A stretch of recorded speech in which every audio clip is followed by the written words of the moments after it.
Oscar is always on right track. That is why Fast Track Taxi app உடனே download பண்ணுங்க.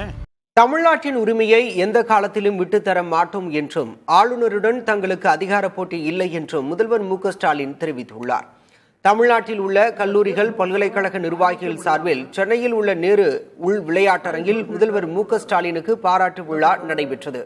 விழாவில் உரையாற்றிய முதல்வர், ஆளுநர் நிறுத்தி வைத்த 10 மசோதாக்களுக்கு சிறப்பு விதிகளை பயன்படுத்தி உச்சநீதிமன்றம் தீர்ப்பு வழங்கியதன் மூலம் ஒரே கல்லில் பல மாங்காய்களை அடித்திருப்பதாக கூறினார். இதே ஆளுநர் தொடர்ந்தால் திமுக அரசுக்கு ஆதரவு அதிகரிக்கும் என்றும் முதல்வர் குறிப்பிட்டார். பகுத்தறிவுக்கு எதிரான கருத்துக்களை பரப்பும் பள்ளி கல்லூரிகள் மீது அரசு கடும் நடவடிக்கை எடுக்கும் என்று ஸ்டாலின் எச்சரித்தார். எந்த தடைகள் வந்தாலும் மாணவர்களை கல்வி பயில வைக்கப் போவதாகவும் முதல்வர் சூளுரைத்தார். பிரதமரோட உரிமையை பிரசிடென்ட் எடுத்துக்கிட்டா சும்மா இருப்பாங்களா? இந்த தீர்ப்பு வந்ததும் தாங்கிக்க முடியாம வைஸ் பிரசிடென்ட் சொல்றாரு. என்ன சொல்றாரு?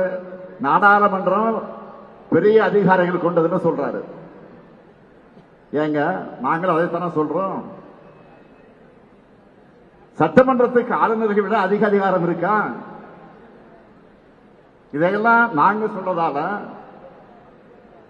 நாங்க ஆளுநரோட அதிகார போட்டி நடத்தி கொண்டிருக்கிறோம் என்று யாரும் நினைச்சிட வேண்டாம். நமக்கு அவருக்கு தனிப்பட்ட ஏதாவது பகை இருக்கா? எதுவும் இல்லை. Oscar is always on right track. That is why Fast Track Taxi app உடனே டவுன்லோட் பண்ணுங்க.